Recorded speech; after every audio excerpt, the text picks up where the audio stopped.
Hello students, अब हम पढ़ते हैं अदर इंस्ट्रूमेंट्स के बारे में। फाइनेंशियल मार्केट का ही ये पार्ट है। इससे पहले मैंने इससे रिलेटेड सारी इन्फॉर्मेशन दे दी है। अब इसमें पढ़ेंगे हम पार्टिसिपेटरी नोट्स क्या होते हैं। देखिए, पार्टिसिपेटरी नोट्स को पी नोट्स के नाम से जानते हैं और इनको ऑफशोर डेरिवेटिव इंस्ट्रूमेंट्स कहते हैं, यानी कि ओडीआई। ये किसके लिए होते हैं? ये देखिए, जो भी फॉरेन के लोग, जो भी विदेशी लोग हमारे इंडियन स्टॉक मार्केट में ट्रेड करना चाहते हैं बिना सेबी में रजिस्ट्रेशन कराए हुए, तो वो इंडिया में स्टॉक मार्केट में इन्वेस्टर के रूप में काम कर सकते हैं।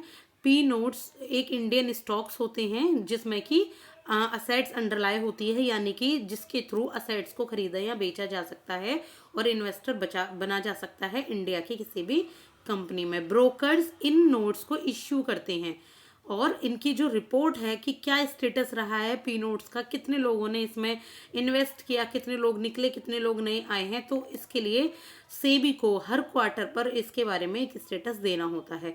अब है चिट फंड। देखिए, चिट फंड एक तरीके से एक एग्रीमेंट होता है। अब कमेटी जानते हैं, उसी टाइप का एक एग्रीमेंट कि कुछ लोगों ने मिलकर एक प्रोफेशनल एग्रीमेंट होता है, आपस में ये तय किया कि इतने पैसे हर महीने या हर साल या एक पीरियड होता है इसमें कि ये लोग जमा कराएंगे आपस में मिलकर, और फिर क्या करेंगे, इनकी एक बिड, एक तरीके से नीलामी होती है कि जिन उतने पैसों की ज़रूरत होती है तो वो उसमें से निकाल सकता है। तो ये कॉन्करेंट लिस्ट में के कॉन्ट्रैक्ट के अंदर आते हैं। इंडियन कॉन्स्टिट्यूशन में इसको क्लासीफाई किया गया है। और चिट फंड जो होते हैं वो गवर्न किए जाते हैं चिट फंड एक्ट 1982 के द्वारा, जो कि एक सेंट्रल एक्ट होता है जिसको स्टेट गवर्नमेंट इम्प्लीमेंट करती है। कौन करती है? State government. और ध्यान रखिएगा, चिट फंड का जो बिजनेस है वो रजिस्टर्ड होता है और रेगुलेटेड होता है किसके द्वारा? स्टेट गवर्नमेंट के द्वारा। इसमें आरबीआई और सेबी किसी का भी हाथ नहीं होता इसको रेगुलेट करने में, और ये रेगुलेट किया जाता है एज अ मिसलेनियस एनबीएफसी, यानी कि नॉन बैंकिंग फाइनेंशियल कंपनीज की तरह रेगुलेट किया जाता है। और ये आरबीआई के रजिस्ट्रेशन से इसको एग्जेम्प्ट किया गया है, यानी कि आरबीआई के रजिस्ट्रेशन में इंक्लूडेड नहीं है, इसको ज़रूरत नहीं पड़ती। तो देख सकते हैं आप, 25 लोग हैं, 40,000 रुपीज़ सबने जमा कराए हैं, 10 लाख रुपीज़ इकट्ठे हो गए। एक प्राइस बिड लगी है इनमें 60% की। बिड जो ऑफर की गई है वो है 40% की, यानी कि 10 लाख में से 4 लाख माइनस हो जाएंगे और 6 लाख बचेंगे।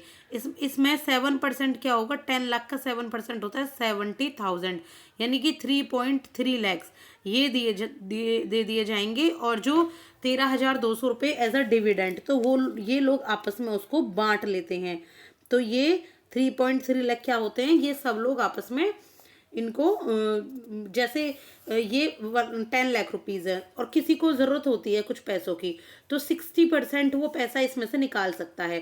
40% पैसा इनके पास खुद बच जाता है।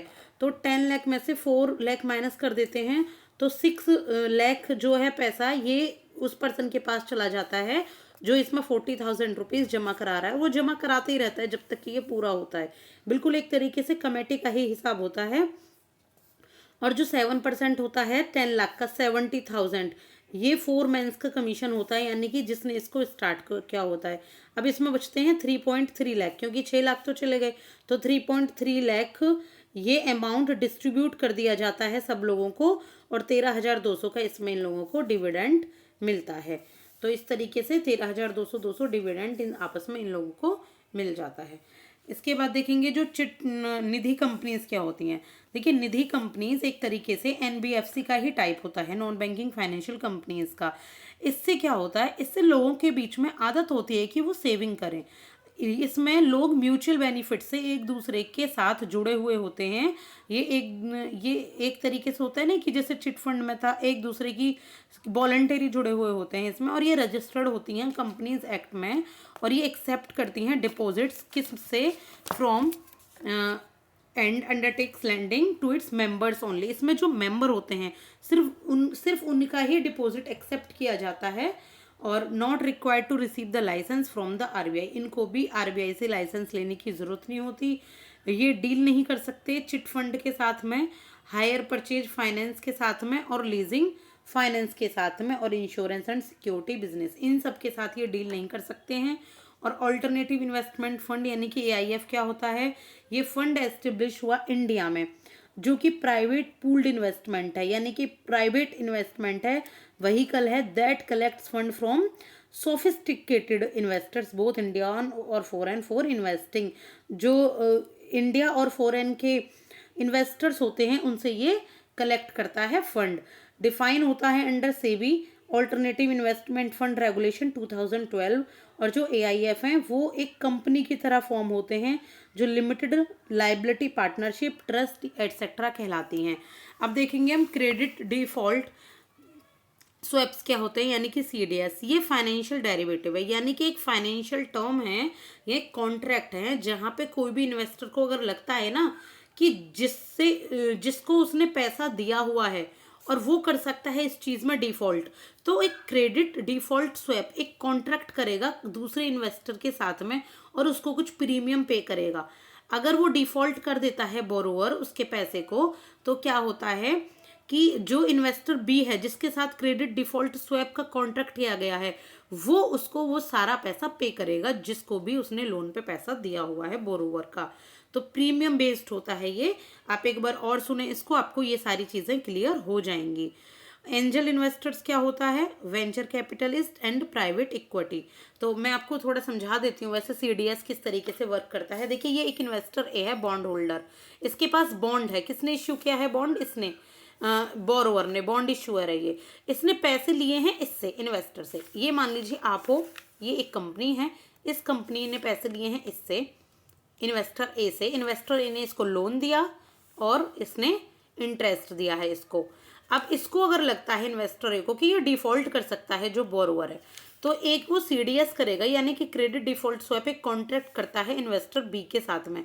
ये क्रेडिट डिफॉल्ट स्वैप के लिए अवेलेबल होते हैं CDS सेलर के नाम से। तो ये उनको एक मंथली प्रीमियम देगा, इसके बदले ये सारा का सारा पैसा इसको, अगर ये डिफॉल्ट करता है तो इसको चुका देंगे। तो जैसे आपके इंश्योरेंस में होता है ना कि आपके एक्सीडेंट हो जाता है, कोई दिक्कत आती है तो आप प्रीमियम पे करते हैं, फिर सारा पैसा इंश्योरेंस कंपनीज वाले चुकाते हैं, सेम उसी तरीके से होता है ये भी।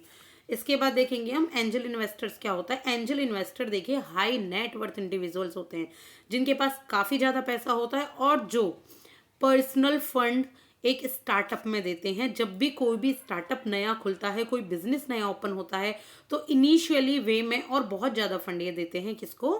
एंजल इन्वेस्टर्स, किसी भी बिजनेस को या कंपनी को। प्राइवेट इक्विटी क्या होती है? ये एक तरीके से कैपिटल इन्वेस्टमेंट होती है जो कंपनी बनाती है और इन्वेस्टर्स इन प्राइवेट फर्म्स, कोई भी कंपनी या इन्वेस्टर्स एक प्राइवेट फर्म को कैपिटल इन्वेस्टमेंट देते हैं यानी कि कैपिटल इन्वेस्टमेंट करते हैं। और ये स्टॉक एक्सचेंज का पार्ट नहीं होती, या स्टॉक एक्सचेंज का पार्ट नहीं है आपका जो शेयर्स आप लोग खरीदते हैं। ये किसी भी कंपनी के साथ आप ये इक्विटी, ये कैपिटल इन्वेस्टमेंट कर सकते हैं और ये बहुत लार्ज इन्वेस्टमेंट किया जाता है डेवलप्ड कंपनी में। जैसे अडानी अंबानी की कंपनी में मान लीजिए कि किसी ने अच्छा इन्वेस्टमेंट किया हुआ है तो that is called private equity. But वो कंपनी, देखिए वो कंपनी स्टॉक मार्केट जो है सेबी रेगुलेट नहीं करनी चाहिए उसको, ये प्राइवेट होती हैं। क्राइटेरिया क्या होता है? देखिए इनमें दोनों में कुछ डिफरेंस है। जो एंजल इन्वेस्टर का सोर्स ऑफ फंड है वो है पर्सनल वेल्थ, जो पर्सनल वेल्थ इसमें इन्वेस्ट की जाती है। लेकिन वेंचर कैपिटल में जरूरी नहीं है कि पर्सनल वेल्थ, ये पूल्ड फंड हो सकता है। कोई भी इंस्टीट्यूशनल जो इन्वेस्टर हैं, जैसे कहीं से पैसा लिया उन्होंने ट्रेड कहीं और से किया है, कहीं और लगा दिया है, तो इस तरीके से इन्वेस्ट कर सकते हैं। इन्वेस्टमेंट स्टेज एंजल इन्वेस्टर में बहुत अर्ली स्टेजेस में कर दी जाती है प्री रिवेन्यू के रूप में, यानी कि जब भी इनिशियल स्टेज पर होता है बिजनेस तभी इसमें इन्वेस्टमेंट कर दी जाती है।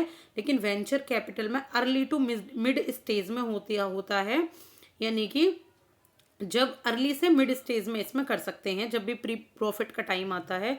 इन्वेस्टमेंट जो साइज होता है ये स्मॉलर होता है। एंजल इन्वेस्टर्स का वेंचर कैपिटल थोड़ा लार्ज यानी कि मिलियंस में भी कभी कभी इन्वेस्ट करती हैं। एंजल इन्वेस्टर में जो रिस्क है वो have an apatite for risk, इसमें थोड़ा ज़्यादा रिस्क होता है, लेकिन वेंचर कैपिटल में रिस्क लो होता है।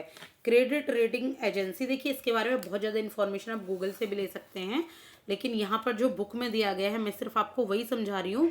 टाइम ना वेस्ट करते हुए, रिवीजन टाइम है, एग्जाम बहुत जल्दी आपके नज़दीक बस आ ही गया है, तो एक तरीके से आप बस रिवीजन करते चलिए इस टाइम, और आपको सारी चीज़ें थोड़ी थोड़ी लर्न होनी चाहिए। बाकी आप मॉक टेस्ट या प्रीवियस ईयर क्वेश्चन से इनको प्रैक्टिस कर सकते हैं। एक बार इस बुक को पढ़ें या दोबारा इन वीडियो को सुन सकते हैं। क्रेडिट रेटिंग एजेंसीज क्या होती हैं? CRAs। देखिए ये आपने बहुत सुनी होंगी, ये वो एजेंसी है जो किसी भी कंपनी को असेस करती हैं, इवेल्युएट करती हैं कि वो किस तरीके से उनका बर्थ चल रही है, किस तरीके से वो परफॉर्म कर रही हैं, या कहाँ पर उनको कुछ रेटिंग दी जा रही है। तो ये नॉन प्रॉफिट ऑर्गेनाइजेशन को, स्टेट गवर्नमेंट की कंपनीज को, कंट्री सिक्योरिटी, सबको ये क्रेडिट रेटिंग एजेंसी एक तरीके से रैंकिंग देती है कि कहाँ पर ये स्टैंड करती हैं। तो सेबी के पास SEBI reserves the right, SEBI के पास राइट होता है कि इन सीआरएस को वो रेगुलेट करे और अथोराइज करे according to SEBI regulations 1999 under the SEBI act. जो सीआरएस है इंडिया में वो कौन कौन सी हैं देखिए, Acuite rating and research limited, Brickwork rating India private limited, CARE rating private limited, CRISIL private limited और ICRA and Indian ratings and Infomerics. तो ये आपका चैप्टर कंप्लीट हो गया है। जितनी भी नेसेसरी इंफॉर्मेशन है इसमें सारी ही क्लियर हो चुकी हैं। अब मैं आपका नेक्स्ट चैप्टर स्टार्ट करूंगी, financial regulation, regulatory bodies, chapter number 10 बहुत ही जल्दी। तो please like and subscribe for more videos. Thank you so much for your support, but please give me your support so that I can get motivation to make videos, to upload videos time to time, and by improving my efficiency also. Thank you so much.